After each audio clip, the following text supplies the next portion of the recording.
السلام علیکم ورحمۃ اللہ وبرکاتہ۔ آپ سب سننے اور دیکھنے والوں کے لیے میری اللہ تعالیٰ سے دعا ہے کہ اللہ تعالیٰ آپ سب کو صحت، تندرستی والی، ایمان والی اور اسلام والی زندگی عطا فرمائے۔ تو اب الحمدللہ ہم پڑھیں گے اپنا لیسن نمبر 24 اور اس میں آیت نمبر 74۔ اعوذ باللہ من الشیطان الرجیم، بسم اللہ الرحمن الرحیم۔ ثم پھر قست سخت ہو گئے، قلوبکم تمہارے دل، قلوب دل، قلب اس کی واحد ہے، کم تمہارے، من بعدی بعد، ذالک اس کے، من بعد ذالک اس کے بعد، فہی پس وہ، کالحجارتی پتھروں کی مانند، کا مانند حجارتی پتھروں کی، او یا اشد زیادہ سخت، قسوتاً سخت، او اشد یا زیادہ سختی میں، قسوتاً بڑھ کر، اس سے بھی زیادہ سخت ہو گئے۔ وَإِنَّ اور بے شک، من الحجارتی پتھروں میں سے کچھ، حجارتی جمع ہے، اس کی واحد ہجرن آئے گا، ہجرن، لما البتہ، یا پھر لما یقیناً ایسے بھی ہیں پتھر، یتفجرو کہ پھوٹ نکلتی ہیں، منہ ان میں سے، الانہار نہریں، وَإِنَّ اور بے شک، منہا ان میں سے کچھ، یقیناً لما یقیناً وہ ہیں، یشققو جو پھٹ جاتے ہیں، فیاخرجو پس نکلتا ہے، منہ اس سے، ماء الماء پانی، وَإِنَّ اور بے شک، منہا ان میں سے کچھ ایسے ہیں، لما جو یقیناً یہبتو گر پڑتے ہیں، من خشیت اللہ من سے خشیت اللہ اللہ کے خوف سے، وَمَا اللَّهُ اور نہیں ہے اللہ تعالیٰ بغافل غافل، عما اس چیز سے جو تعملون تم کر رہے ہو یا جو تم عمل کرتے ہو۔ آگے آیت نمبر 75 ہے، افا کیا، فا پس یا تو کیا، تطمعون تم طمع رکھتے ہو، ان یہ کہ یؤمنو وہ ایمان لے آئیں گے، ان یؤمنو یہ کہ وہ ایمان لے آئیں گے، لکم تمہارے لیے، وقد اور تحقیق، کانا تھا، فریقن ایک فرقہ یا ایک جماعت، یا ان میں سے کچھ لوگ، منہم ان میں سے ایسے بھی تھے، یسمعون کہ وہ سنتے تھے، کلام اللہ اللہ کے کلام کو، ثم پھر یحرفونہ وہ بدل ڈالتے ہیں اس کو، من بعدی اس کے بعد، ما جو عقلوہ وہ سمجھ چکے ہوتے اس کو، وہم اور وہ، یعلمون جانتے ہیں۔ اب ہم لیسن نمبر 24 میں آیت نمبر 74 اور 75 کی ڈیٹیل کریں گے انشاءاللہ۔ تو 74 آیت میں اللہ تعالیٰ ارشاد فرماتے ہیں، اعوذ باللہ من الشیطان الرجیم، بسم اللہ الرحمن الرحیم، ثم قست قلوبکم من بعد ذالک اس کے بعد تمہارے دل سخت ہو گئے، قسا یقسو سے، یہ باب نصر ینصر سے ہے اور یہ واحد مؤنث غائب کا صیغہ ہے۔ قسا یقسو یہ قسوہ اس کو کہتے ہیں جب ایک چیز میں دوسری چیز سے متاثر ہونے کی صلاحیت تو ہوتی ہے مگر کسی وجہ سے وہ صلاحیت باقی نہ رہے، کسی عارضے کی وجہ سے وہ صلاحیت باقی نہ رہے، تو عربی میں اس پر الکاسی کا لفظ بولا جاتا ہے کہ اس کے اندر صلاحیت تو موجود تھی لیکن وہ صلاحیت اس کی کسی وجہ سے ختم ہو چکی، تو اس کے لیے الکاسی کا لفظ بولا جاتا ہے۔ اب یہی حال انسان کے دل کا ہے کہ اس میں اللہ تعالیٰ نے یہ جو ہے نا صلاحیت رکھی ہوئی ہے کہ وہ دلائل و آیات سے متاثر ہوتا ہے، انسان کے دل کے اندر یہ صلاحیت ہوتی ہے کہ وہ اللہ تعالیٰ کے حق کے دلائل دیکھ کر، اور قرآن کی آیات، اور اس وقت چونکہ بنی اسرائیل کی بات چل رہی تھی تو وہ آیات، اللہ کی آیات کو دیکھ کر اور سن کر متاثر ہو سکتا ہے، اس کے اندر صلاحیت ہے اس چیز کی، مگر اپنی ہٹ درمی یا کوئی اور بھی وجہ، کوئی بھی وجہ ہو سکتی ہے، وہ اس بنا پر وہ صلاحیت اس کی باقی نہیں رہی، اس کی صلاحیت وہ ختم ہو چکی، تو اس پر الکاسی کا لفظ بولا جاتا ہے۔ اب ایسے انسان کو پتھر سے تشبیہ دی گئی ہے کیونکہ اثر نہ قبول کرنے کی وجہ سے اس کو پتھر سے تشبیہ دی گئی ہے، اس کے اندر موجود تھی یہ صلاحیت، متاثر ہونے کی صلاحیت ہے اس کے اندر موجود تھی، لیکن اس اثر کو قبول نہ کرنے میں اس کو پتھر سے تشبیہ دی جاتی ہے۔ تو ایسے انسان پر کس کا لفظ بولا جاتا ہے؟ القاسی کا۔ تو اس آیت میں بھی اللہ تعالیٰ نے بنی اسرائیل کی سرزنش فرمائی ہے کہ یہ عجیب کم بخت قوم ہے، انہوں نے اپنی آنکھوں سے مردے کا زندہ ہونا دیکھا، اپنی آنکھوں سے انہوں نے دیکھا کہ ایک مردہ اور اس کو گائے ذبح کر کے اس کا ٹکڑا مارا گیا تو وہ زندہ ہو گیا، لیکن پھر بھی یہ اپنی کفر اور سرکشی پر ڈٹے رہے۔ اور اس سے بڑھ کے اور کون سا واقعہ ہو سکتا ہے کہ ایک مردہ کسی کی آنکھوں کے سامنے زندہ ہو اور وہ نشاندہی کر دے کہ فلاں میرا قاتل ہے، اور یہ سب کچھ دیکھنے کے باوجود بھی ان کے دل سخت کے سخت ہی رہے، یہ کفر اور سرکشی پر ڈٹے رہے، اللہ کی نافرمانی پر ڈٹے رہے۔ تو اللہ تعالیٰ ارشاد فرماتے ہیں تمہارے دل نرم ہونے کی بجائے اور سخت ہو گئے۔ القاسی کا لفظ ایسے میں نے آپ کو بتا دیا کہ ایسے انسان پر بولا جاتا ہے۔ تو ان کے دلوں کی حالت یہ تھی کہ ان کے اندر اللہ تعالیٰ نے یہ صلاحیت رکھی ہوئی تھی کہ وہ ان آیات کو دیکھتے، خصوصاً یہ جو پیچھے واقعہ گزرا ہے مردے کا زندہ ہونے کا واقعہ، اس کو دیکھتے اور اس سے عبرت حاصل کرتے اور پھر ایمان لے آتے، لیکن انہوں نے اپنی اس صلاحیت کو ختم کر دیا اپنے کفر عناد کی وجہ سے، اپنی ضد اور ہٹ درمی کی وجہ سے۔ تو اللہ تعالیٰ نے ان کے دلوں کو تشبیہ دی کس کے ساتھ؟ پتھروں کے ساتھ۔ فَهِيَ كَالْحِجَارَةِ، اور وہ پتھروں کی مانند۔ یہ حجارہ جمع ہے، اس کی واحد ہوگا حجر۔ اور او اشد قسوہ، بلکہ وہ اس سے بھی زیادہ سخت تھے۔ پتھروں نے اعتراض کیا، پتھروں نے شکوہ کیا، تو اللہ تعالیٰ نے پتھروں کے شکوے کو دور فرمایا۔ پتھروں نے شکوہ کیا کہ پروردگار ہم سخت ہی صحیح مگر اتنے بھی سخت نہیں ہیں کہ ظالموں کو ہم سے تشبیہ دی جائے۔ تو اللہ تعالیٰ نے پتھروں کی نرمی بیان کرنے کے لیے ان کی 3 قسمیں بیان فرمائی، یعنی پتھر بھی اتنے سخت نہیں ہیں، کیونکہ آگے بہت سی آیات کا انشاءاللہ ہم حوالہ دیکھیں گے جس سے پتہ چلے گا کہ پتھر بھی اتنے سخت نہیں ہیں جتنے ان کے دل سخت ہو چکے تھے، ان کے دل قاسی ہو چکے تھے، اتنے تو قاسی پتھر بھی نہیں ہیں۔ پتھروں کے اندر بھی اللہ نے صلاحیت رکھی ہوئی ہے۔ تو اللہ تعالیٰ ارشاد فرماتے ہیں او اشد قسوہ، اشد جو ہے نا یہ آیا ہے زیادہ سخت، اشد زیادہ سختی کے لیے، اور یہ بھی اسم تفضیل کا صیغہ ہے، یعنی اس کے اندر بھی بہت زیادہ کا معنی پایا جاتا ہے۔ او اشد قسوہ، بہت زیادہ سخت ہو گئے۔ ایک تو ہوتا ہے قسوہ اور ایک ہوتا ہے اشد قسوہ۔ تشدید سختی کے لیے اللہ تعالیٰ نے اشد کا لفظ لگایا تو اس میں شدید سختی آ گئی کہ بہت ہی سخت ہو گئے ان کے دل، کیونکہ پتھر تو بعض ایسے ہوتے ہیں، پہلے پتھروں سے تشبیہ دی تو پتھروں کا شکوہ بھی اللہ نے دور فرمایا۔ پتھر تو بعض ایسے ہوتے ہیں لما یتفجر منہ الانہار، 3 قسم کے پتھروں کا بیان فرمایا۔ ایک پتھر کیسا ہوتا ہے؟ لما یتفجر منہ الانہار، یقیناً اس میں سے نہریں پھوٹ نکلتی ہیں۔ بعض ایسے ہوتے ہیں وہ پھٹ جاتے ہیں اور اس کے اندر سے پانی نکل آتا ہے، اور بہت سی ویڈیوز ہم عام روٹین میں دیکھتے ہیں ایسی جس میں اللہ تعالیٰ کی قدرت کے جو ہے وہ دکھایا جاتا ہے مناظر کے، دیکھیں کس طریقے سے یہ پتھر پھٹا اور اس کے اندر سے پانی نکل رہا ہے، اور پتھر پھٹ کے ان کے اندر سے نہریں جاری ہو جاتی ہیں۔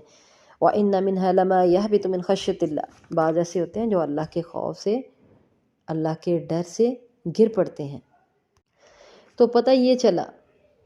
کہ پتھروں سے نہروں کا پھوٹ نکلنا، پتھروں کا پھٹنا اور ان سے پانی نکل آنا، یا پھر پتھروں کا گر پڑنا، یہ سب اللہ تعالیٰ کے خوف کی وجہ سے ہوتا ہے۔ اور اگر کوئی یہ بات کہے کہ پتھر تو بے جان چیز ہیں وہ کیسے ڈرتے ہیں، تو اللہ تعالیٰ نے بہت سی آیات جو ہیں اس کے بارے میں نازل فرمائی۔ اللہ تعالیٰ نے عقل والی مخلوقات کے علاوہ ان میں بھی شعور اور فہم رکھا ہے، جس کی حقیقت صرف اللہ تعالیٰ ہی جانتا ہے کہ وہ شعور اور وہ فہم کس طرح کا ہے۔ تو اللہ تعالیٰ قرآن پاک میں ارشاد فرماتے ہیں وَإِن مِّن شَيْءٍ إِلَّا يُسَبِّحُ بِحَمْدِهِ وَلَٰكِن لَّا تَفْقَهُونَ تَسْبِيحَهُمْ، اور نہیں ہے کوئی چیز مگر وہ تسبیح بیان کرتی ہے اس کی تعریف کے ساتھ، لیکن تم اس کی تسبیح کو، ان کی تسبیح کو سمجھتے نہیں ہو۔ یہاں سے پتہ چلا کہ ہر چیز اللہ کی تسبیح بیان کرتی ہے۔ پھر سورہ نور میں اللہ تعالیٰ نے ارشاد فرمایا أَلَمْ تَرَ أَنَّ اللَّهَ يُسَبِّحُ لَهُ مَن فِي السَّمَاوَاتِ وَالْأَرْضِ، کیا نہیں دیکھا تو نے یہ کہ تسبیح بیان کرتے ہیں اس کے لیے جو آسمانوں میں ہے جو زمین میں ہے سب، وَالطَّيْرُ صَافَّاتٍ، اور پرندے بھی، اور پھر كُلٌّ قَدْ عَلِمَ صَلَاتَهُ، پرندے پر پھیلائے ہوئے اللہ کی تسبیح بیان کرتے ہیں، اور كُلٌّ قَدْ عَلِمَ صَلَاتَهُ تسبیحَهُ، ہر ایک نے جان لی صلاتہ، اپنی نماز اور اپنی تسبیح، کہ ہر چیز اللہ کی تسبیح بیان کرتی ہے، اور ہر چیز نے طریقہ جان لیا کہ کس طریقے سے اس نے اللہ کی تسبیح بیان کرنی ہے، اللہ کی عبادت کرنی ہے۔ اور پھر پتھروں کے بارے میں بھی صاف صاف آتا ہے، أَلَمْ تَرَ أَنَّ اللَّهَ يَسْجُدُ لَهُ مَنْ فِي السَّمَاوَاتِ وَمَنْ فِي الْأَرْضِ وَالشَّمْسُ وَالْقَمَرُ وَالنُّجُومُ وَالْجِبَالُ۔ یہاں واضح طور پہ اللہ تعالیٰ ارشاد فرما رہے ہیں، کیا نہیں دیکھا تو نے یہ کہ اللہ کے لیے سجدہ کرتے ہیں جو آسمانوں میں ہے جو زمین میں ہے، والشمس والقمر، اور سورج بھی اور چاند بھی، والنجوم اور ستارے بھی، والجبال اور پہاڑ بھی، والشجر اور درخت بھی، والدواب اور چوپائے بھی، وکثیر من الناس اور بہت سے لوگوں میں سے۔ یہ سب بھی کیا ہے؟ اللہ کی تسبیح بیان کرتے ہیں۔ تو پتھروں کو بھی اللہ تعالیٰ نے اپنی تسبیح بیان کرنے میں شامل کیا ہے۔ پھر ایک جگہ پہ یہ سورہ حج کی آیت تھی، پھر ایک سورہ احزاب میں اللہ تعالیٰ ارشاد فرماتے ہیں اِنَّا عَرَضْنَا الْأَمَانَةَ عَلَى السَّمَاوَاتِ وَالْأَرْضِ وَالْجِبَالِ، ہم نے یہ قرآن پاک، یہ شریعت کے امانت اٹھوائی آسمانوں اور زمین پر پیش کی، والجبال اور پہاڑوں پر، یہاں بھی پہاڑوں کا ساتھ ذکر ہے، فابین ہے تو انہوں نے انکار کر دیا۔ دیکھیں ان کے بھی احساسات ہیں، انہوں نے بھی اس کو اٹھانے سے انکار کر دیا، ان یحملنھا، یہ کہ وہ اس کو اٹھائیں، واشفقنا، اور وہ ڈر گئے، آخر وہ انہوں نے محسوس کیا اور پھر وہ ڈر گئے، منہا اسے، وحملھا الانسان، اور لیکن انسان نے اس کو اٹھا لیا۔ تو یہاں سے بھی پتھروں کے احساسات، ان کی فیلنگس اللہ تعالیٰ نے بیان کی۔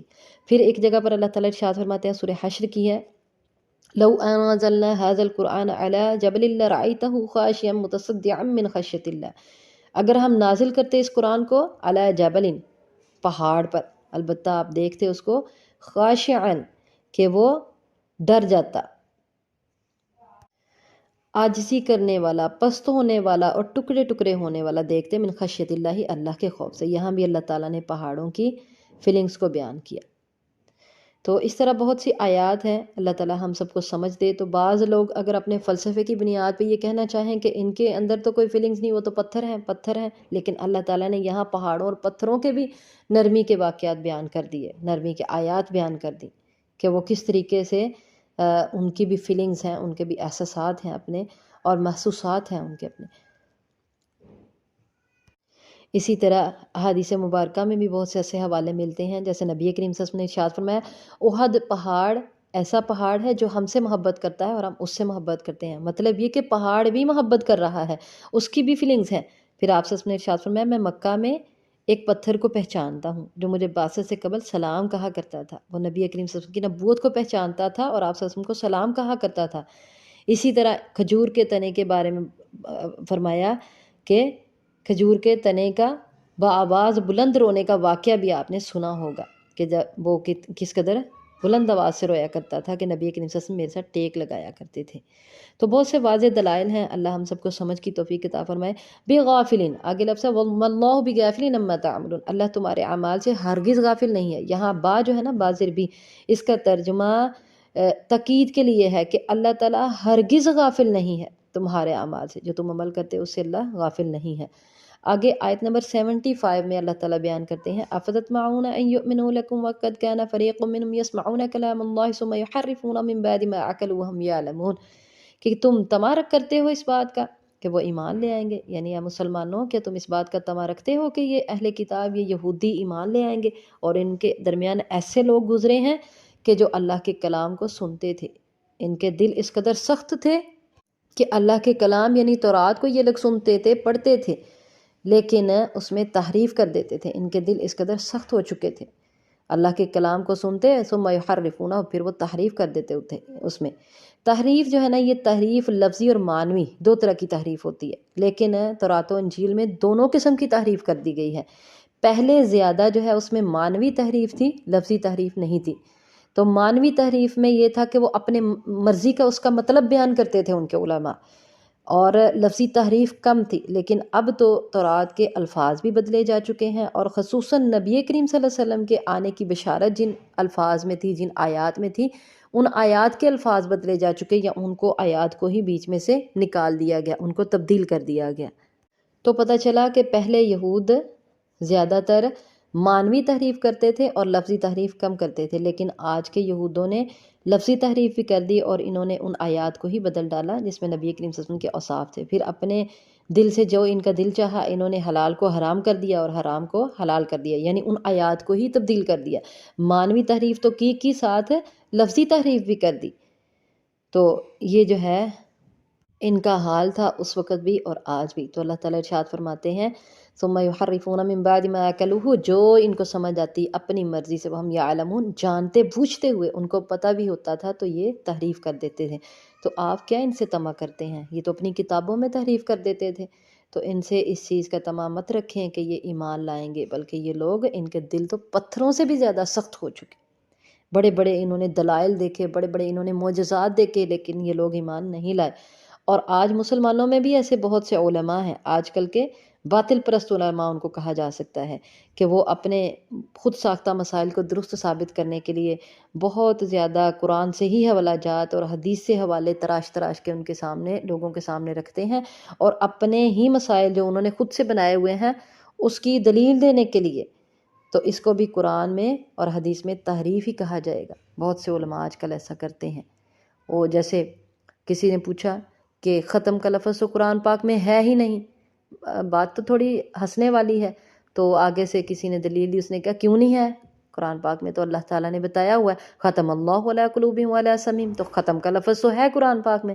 تو ختم دلوانے کی دلیل یہ پیش کی گئی کہ ختم کا لفظ قرآن پاک میں ہے، ختم اللہ علی قلوبہم وعلی سمعہم، وہ ایک لفظ تھا اور وہ اس کا معنی کیا ہے، وہ بغیر جانے اس کی دلیل دے دی گئی۔ تو اس طرح کے علماء آج بھی موجود ہیں کہ جو صرف لفظ بتا کے تو اس کو اپنی مرضی میں ڈھال کے لوگوں کو اس کا مفہوم سمجھا دیتے ہیں، اس کی ڈیٹیل سمجھا دیتے ہیں، اور اسی طرح حدیث کے الفاظ کو بھی اپنی مرضی کے لیے استعمال کرتے ہیں۔ تو ایسے علماء کے بارے میں بھی یہی ہے